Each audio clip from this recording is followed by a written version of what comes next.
오늘 본문은 새하늘 새 땅을 좀 더 구체적으로 새롭게 하시는 나라라고 표현을 하고 있습니다. 그래서 어떻게 새롭게 하시는지 보겠어요.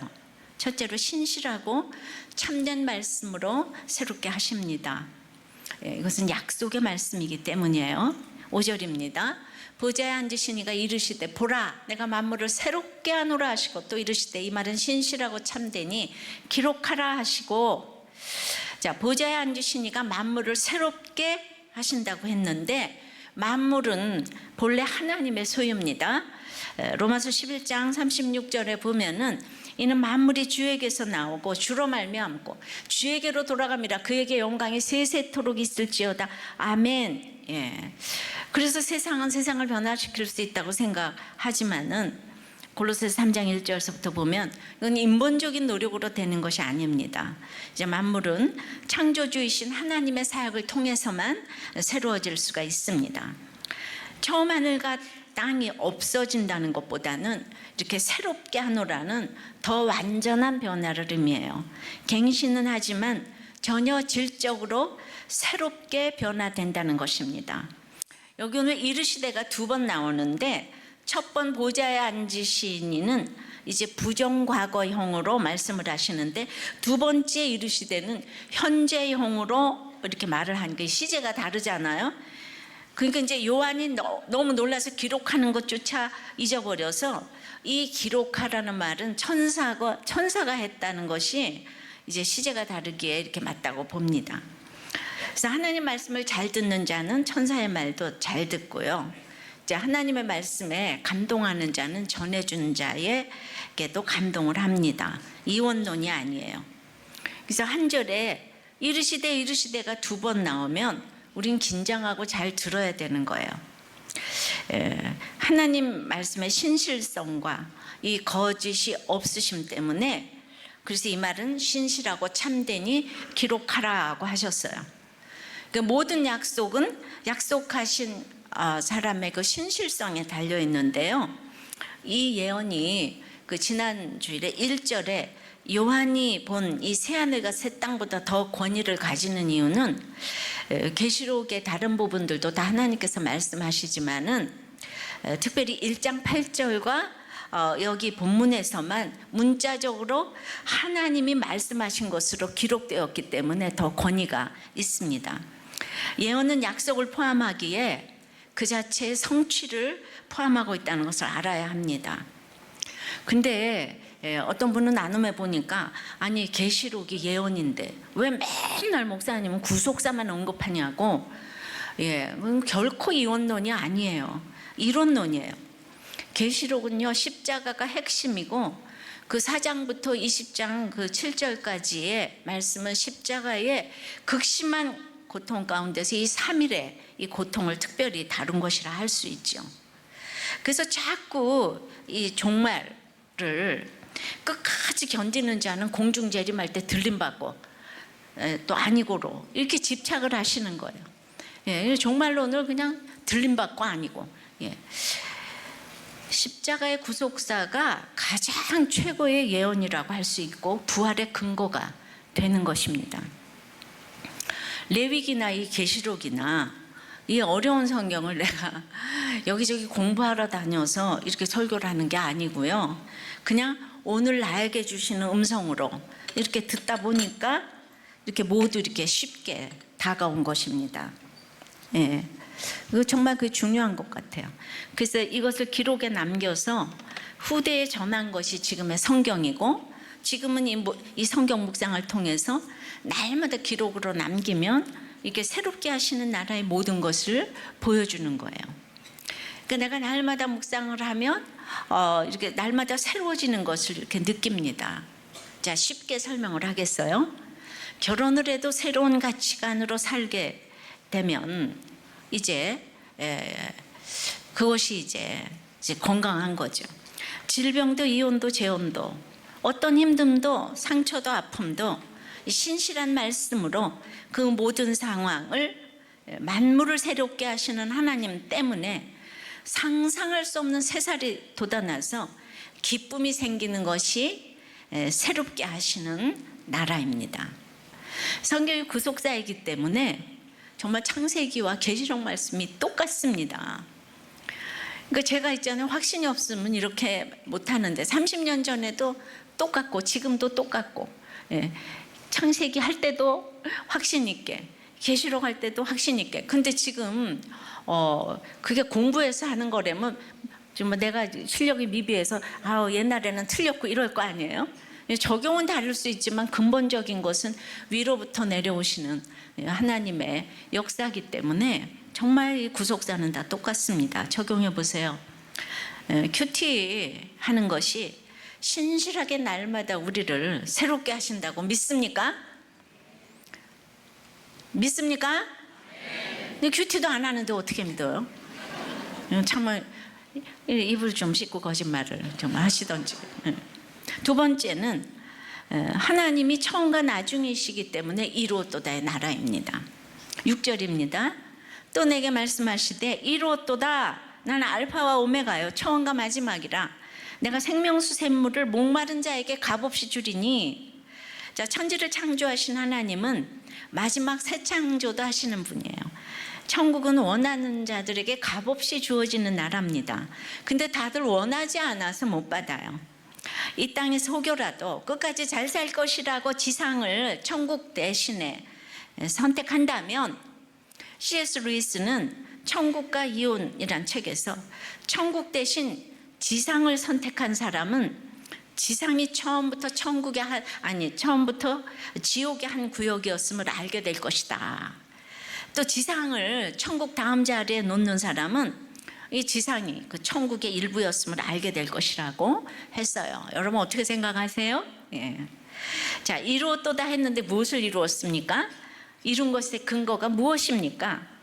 천지가 개벽할 힘든 사건이 오고 슬픈 일이 많아도 알파와 오메가 되시는 하나님이 처음과 마지막이시기 때문에 이루었도다 할 수 있어요.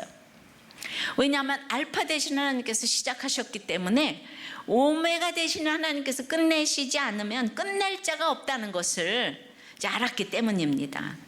그러니까 하나님께서 시작하신 사건을 하나님께서 끝내시기까지 우리가 순종을 하는가, 이걸 보세요.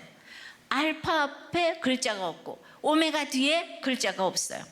모든 시작과 마지막은 하나님이라는 것입니다. 그래서 다들 일이 어떻게 된 거야? 도대체 근원이 어디서부터 비롯된 것이지? 아무리 회의를 하고 생각을 해도 하나님이 시작하시고 하나님이 끝내신다는 걸 알면, 이 처음과 마지막의 그 하나님의 장중에 있는 동안 우리는 이 하나님의 지금 섭리 가운데 있기 때문에 감사하고 이렇게 누리게 되는 거예요. 이제 주님은 십자가상에서 다 이루었도다 하시는 것처럼, 예, 그것도 하나님의 장중에 있는 시간이니까요.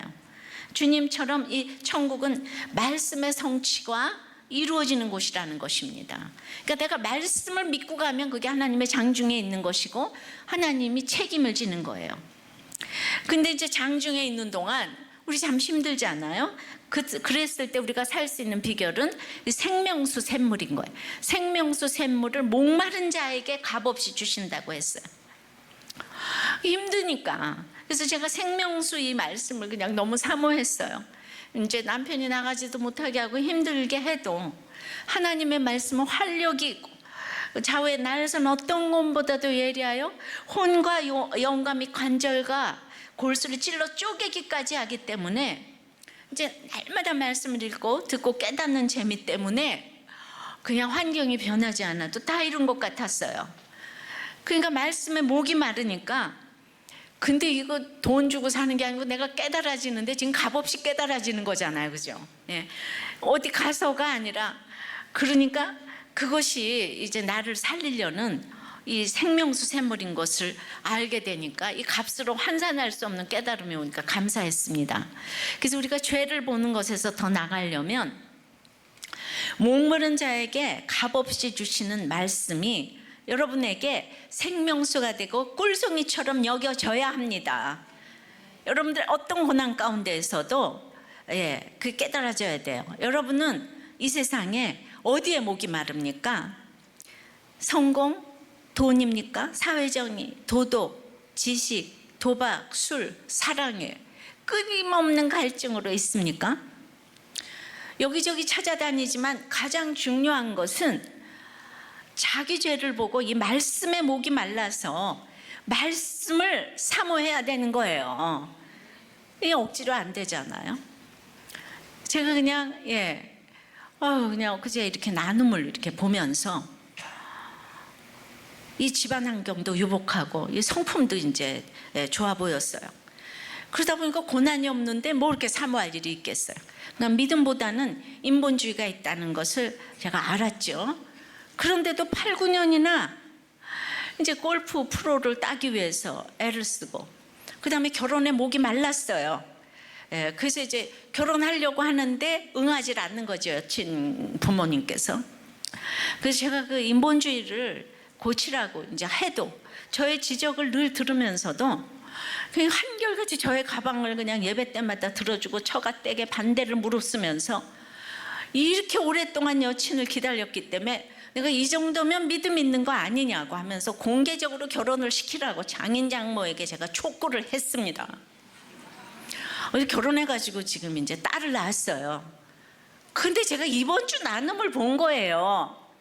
여러분 좀 들어보세요. 가장 큰 은혜를 체험했던 때가 가장 바라던 프로가 되었을 때와 결혼했을 때였다. 근데 프로가 되던 날이 수요일이어서 수요 예배를 갔는데 그냥 앞자리에서 바로 자버렸다.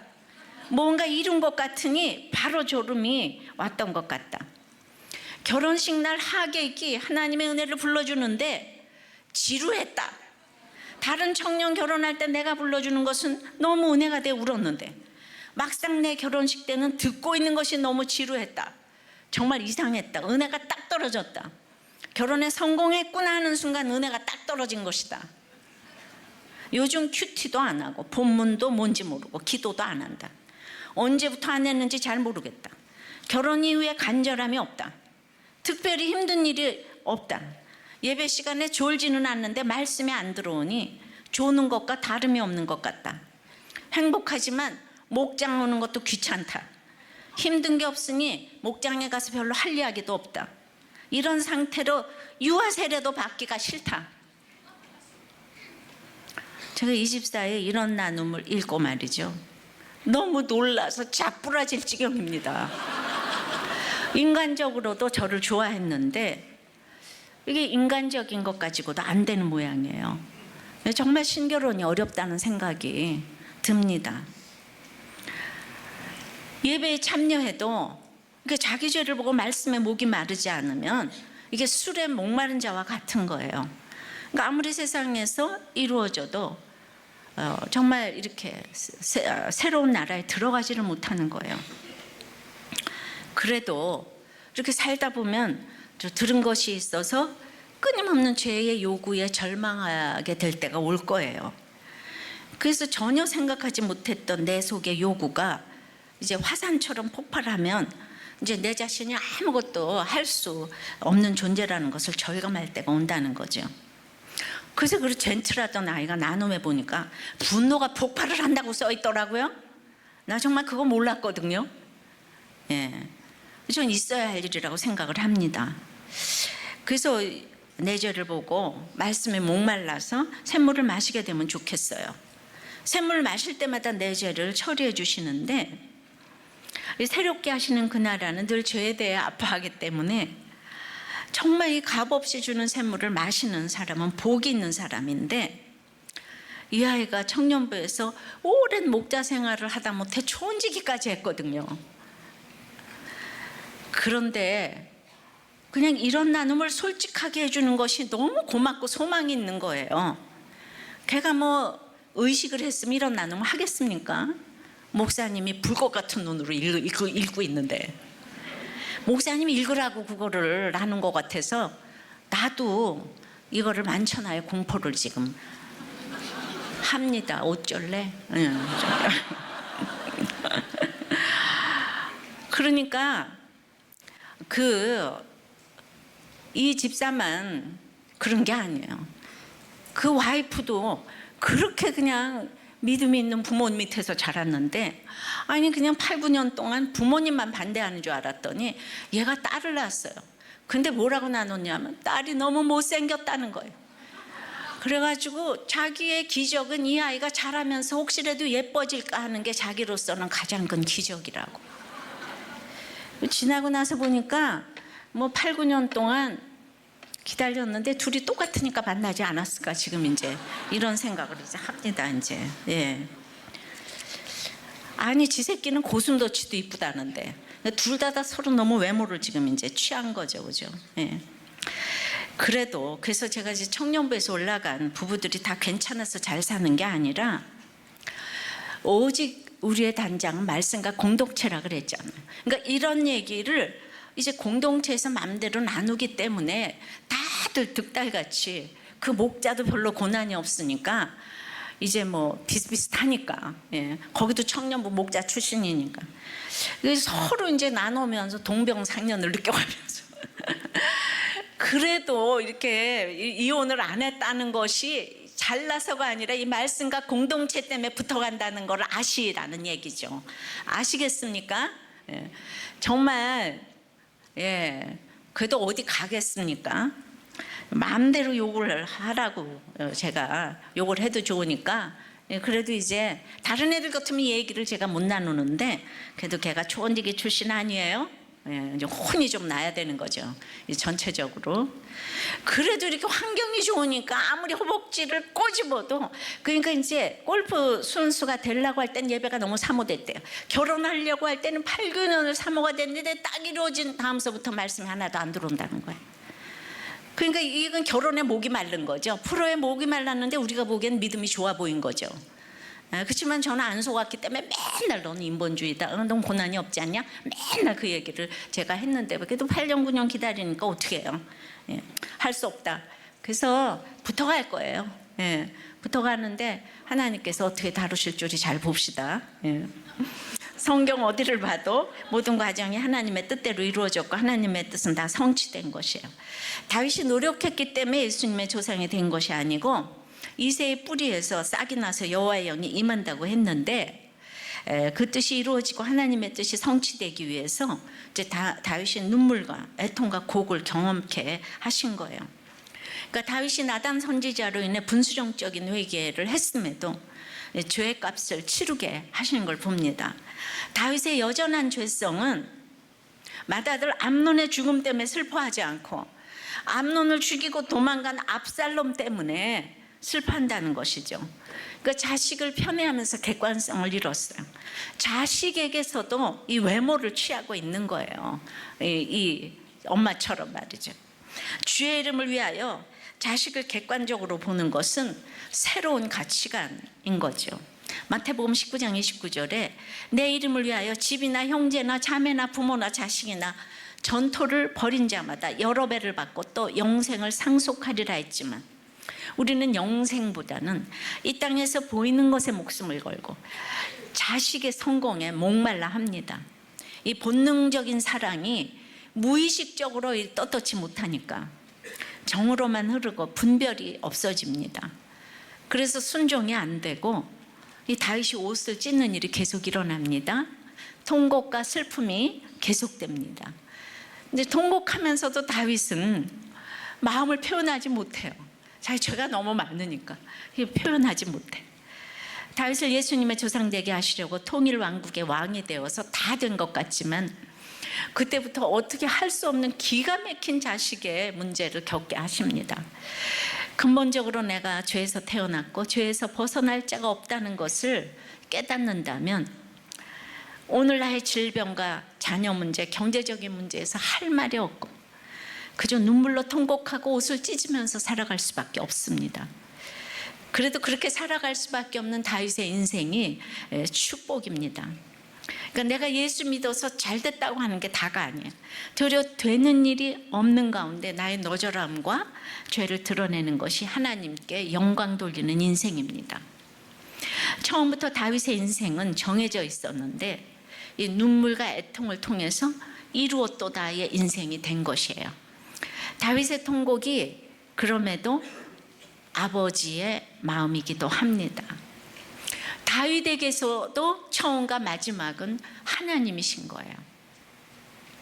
적용해 보세요. 여러분은 하나님만이 처음과 나중인 것이 믿어집니까? 아니면 신랑이 처음과 마지막에, 아니면 아내가 처음과 마지막, 아니면 자녀가 처음과 마지막에. 속지 마세요. 그냥 힘드니까 그 장중에 맡겨진 그 삶을 살아야 되니까 살기 위해 말씀을 사모하십니까? 저는 은혜 받기 위해서 성경을 읽지 않고 살기 위해서 성경을 읽었어요. 처음과 마지막이 하나님이기 때문에 하나님의 그 말씀을 들어야지 살지 않아요. 자, 그러려면 세 번째, 날마다 죄성을 이기는 훈련을 하게 하는 나라예요. 7절입니다. 이기는 자는 이것들을 상속으로 받으리라. 나는 그의 하나님이 되고 그는 나의 아들이 되리라. 교회만 다니면 저절로 이기고 새롭게 되는 것이 아니지요. 잠깐 사는 동안 유혹을 이기면 새하늘과 새 땅을 유업으로 주시는데 이기는 자가 얼마 안 됩니다. 날마다 나의 안일함과 시기와 질투에서 이기고 이기는 연습을 해야만 모든 것을 유업으로 주십니다. 이를 악물고 끝까지 견디라는 것도 아니에요. 그러니까 천국은 노력으로 얻는 나라가 결코 아니지만 특별하게 아무나 또 들어갈 수 있는 것도 아니에요. 근데 우리 잘못된 종말론이면 이 믿음에 대한 보상으로 다 천국을 집착하는 거예요. 그러니까 내가 그냥 주님 오실 때 공중재림에서 들림받고, 그러니까 이를 악물고 끝까지 견디는 거예요. 그래서 내가 교회 오고 너무 열심히 찌르지만은 천국에 대한 보상으로 그렇게 집착을 하면 그건 아니라는 거예요. 또 어떤 사람은 천국이 있는 게 문제가 아니고 성경대로 올바로 사는 게 중요하다고 해요. 여러분, 천국은 있습니다. 이것도 아니에요. 이런 사람들보다는 연약한 욕심이나 자랑 등을 솔직하게 내어놓는 사람이 천국에 합당한 자인 거예요. 걔도 이 청년부에서 이렇게 했기 때문에 이런 나눔을 솔직하게 목장에서 하는 거예요. 예. 그러니까 저 연약한 걸 지금 다 내놨잖아요. 내가 안 되는 거. 그러니까 예수 이겼네, 막 예수님 것에 내 권세를 막 맨날 힘차게 불러도 눈살 찌푸리게 행동하는 사람은 새롭게 되지 못한 사람인 거야. 이를 악물고 내가 천국에 가야 돼, 들림받아야 돼, 이거는 정말 건강하지 못한 종말론이에요. 새롭게 하시는 나라는 현재의 삶의 근거에서 결정되는 거예요. 이 세상에 하늘과 바다를 좋아하는 사람은 죄성을 이길 수가 없어요. 이 처음 하늘과 땅에. 예. 성경에는 실패로 보이는 일이 부지기수예요. 사단의 유혹에 넘어간 것도 실패한 일로 보이지 않습니까? 노아의 홍수도 하나님이 창조한 세상을 하나님이 실패한 것처럼 물러 엎어버리셨잖아요. 이 구속사 어떻게 해석이 돼요? 근데 무엇이 다 이루었고 뭐가 이긴 건가? 예. 그러나 이 실패를 통해서 하나님은 나는 그의 하나님이 되고 그는 내 아들이 되리라를 끊임없이 이제 원하셨어요. 그러니까 전쟁도 없고 고통도 없는 그런 곳에서 하나님의 백성을 만들어내신 것이 아니에요. 세상 사람들은 다 전쟁도 없고 고통도 없는 그 나라로 가서 편히 쉬소서 다 이렇게 얘기하잖아요. 그게 아니라 눈물과 사망과 애통과 곡의 나라에서 욕심을 가지치기 위해서 스스로 하나님의 아들이 되기를 자원하는 사람이 이기는 사람이라는 거예요. 이것이 새롭게 하시는 나라입니다. 이 죄성을 가지치기 해서 이겨내야 사명을 감당하는 거죠. 그러니까 우리는 날마다 우리 가운데 아직 이루어지지 못한 그 새하늘 새 땅 때문에 가지치기 해야 될 것들이 끊임없이 있어요. 예. 우리 중앙대학교 유아교육학과 교수인 김낙훈 교수가 우리도 꽤 목자죠. 어저께 기독교 유아교육 수련회에서 강의를 하는데 그 인생의 목적은 행복이 아니고 거룩이다. 근데 거룩을 성숙이다로 바꿨더라고요. 예, 그 얘기를 그렇게 하더라고요. 그렇죠. 거룩이라는 걸 세상 사람들이 알아듣기에는 이렇게 성숙이라고 표현을 하면 좋겠어요. 그 끝에까지 천국 가는 그날까지 성숙해야 될 일이 우리한테 이렇게 일어날 수밖에 없어요. 되었다 하면 어디 있겠어요. 적용해 보세요. 우리의 3대적인 이생의 자랑, 육신의 정욕, 안목의 정욕은 우리의 지식과 경험과 온 힘으로 도저히 이길 수가 없는 존재예요. 근데 여러분, 뭐가 약점입니까? 날마다 죄성을 이기는 연습이 필요한데 바로 이게 큐티와의 공동체인 것입니다. 네 번째 새롭게 하시는 나라,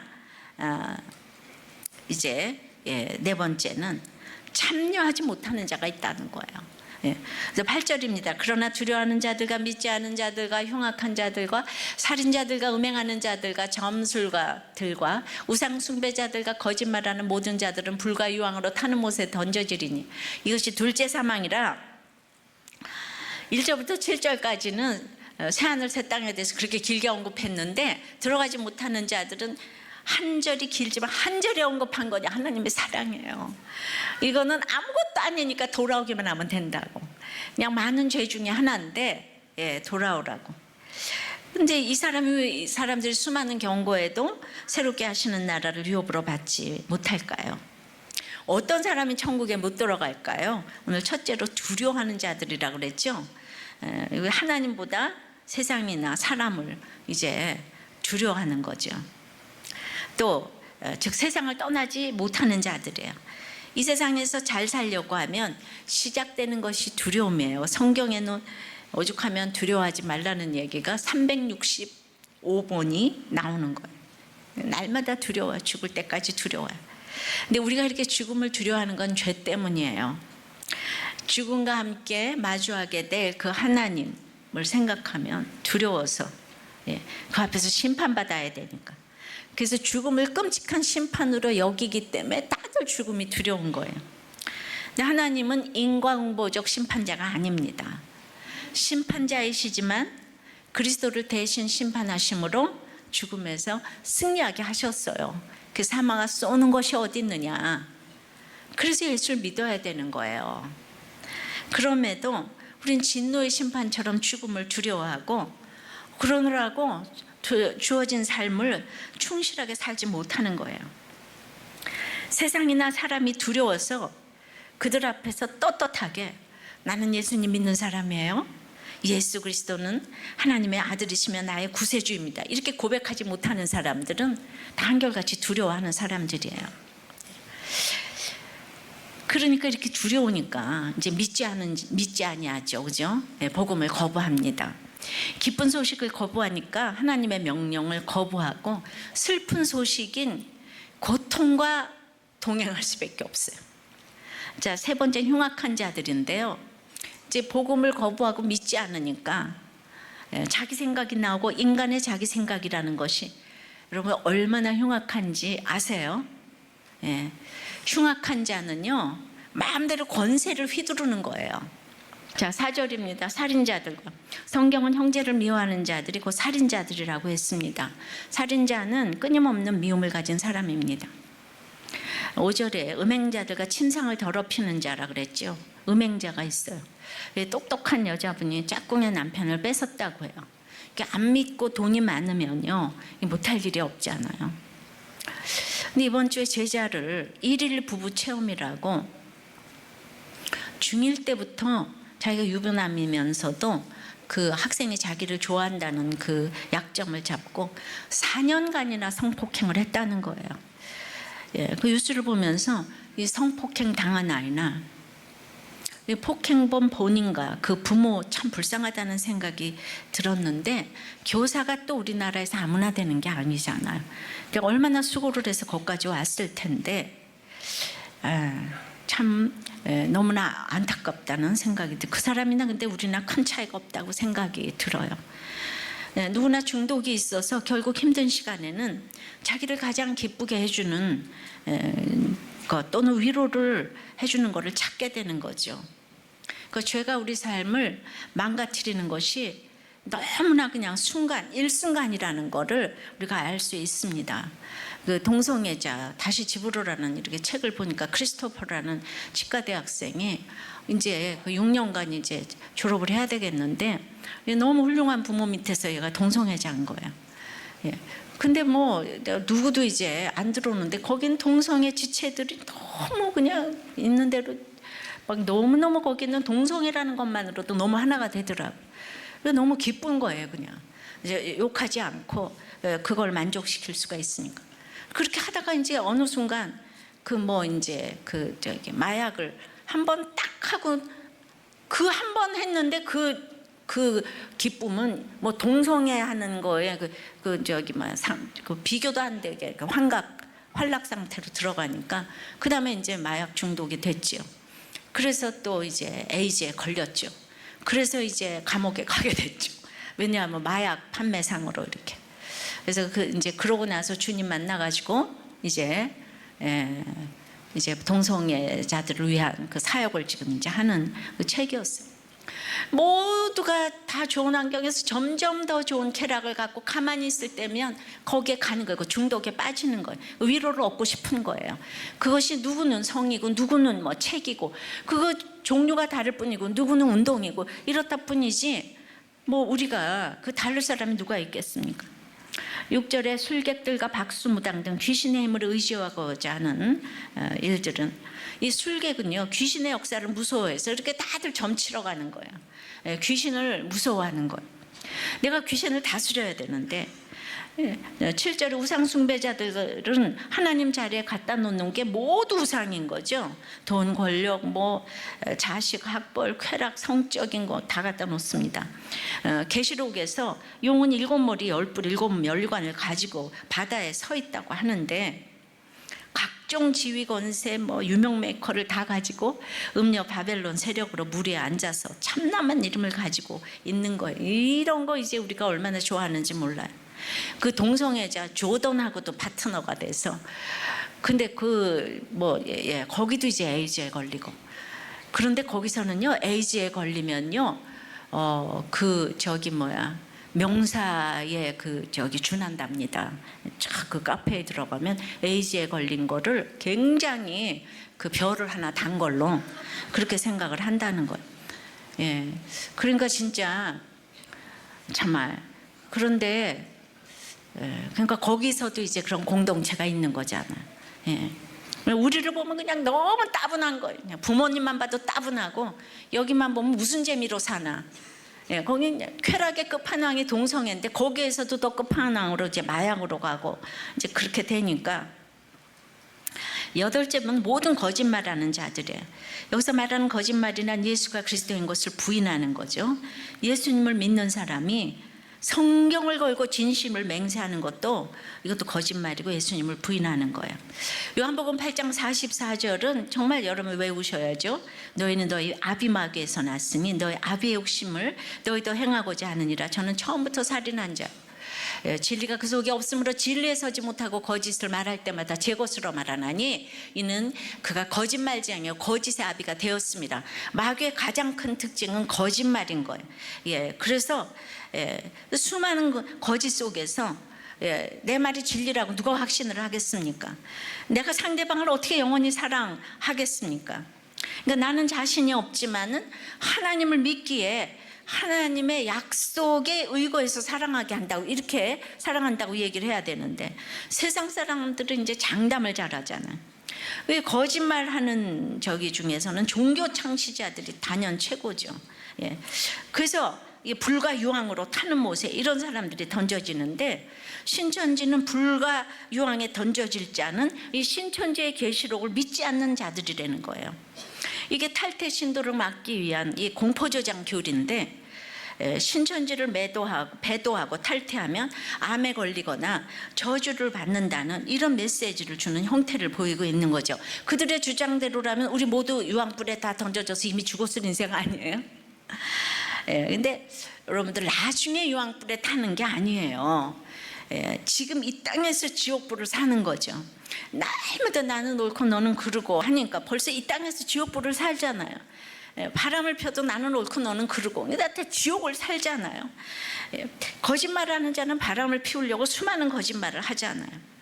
이 계시록에서 반복되는 최악의 죄가 이게 거짓말인 거예요. 그런데도 이 신천지 여러분 여기 앉아 계시면 어떻게 이 말을 듣고 안 돌아오실 수가 있냐고요. 여러분 제발 좀 돌아오시기를 바라요. 예, 여기 반드시 계시거든요. 근데 8, 9년 동안 그렇게 속이고 계실 예정이서요? 예. 우리는 거짓 아비 마귀에게서 나서 툭하면 거짓말을 합니다. 결혼하면서 돈이 없어서 학벌이 없어서 가난하다고 이제 거짓말을 합니다. 그래서 날마다 이렇게 말씀으로 나누는 것이 돈 버는 일이에요. 가정 중수가 정말 바로미터인데 솔직하고 진실해서 나누는 것이 그래서 우리 청년들이 이혼을 안 하는 것이 미리 다 지질하고 이런 거를 밝혔기 때문에 결혼하고 나서 그것 때문에 꼬집을 수가 없어요. 그래서 우리가 이혼들을 안 하고 잘 사는 거예요. 미리 밝힌 거하고 아닌 건 하늘과 땅 차이거든요. 이건 정말 우리들 교회 청년들은 이건 진짜 모델인 것 같아요. 자, 여러분은 적용해 보세요. 두려움, 살인, 음행, 침상을 더럽힌 박수무당 모든 거짓말 중에 그 어떤 참여치 못하는 죄가 있습니까?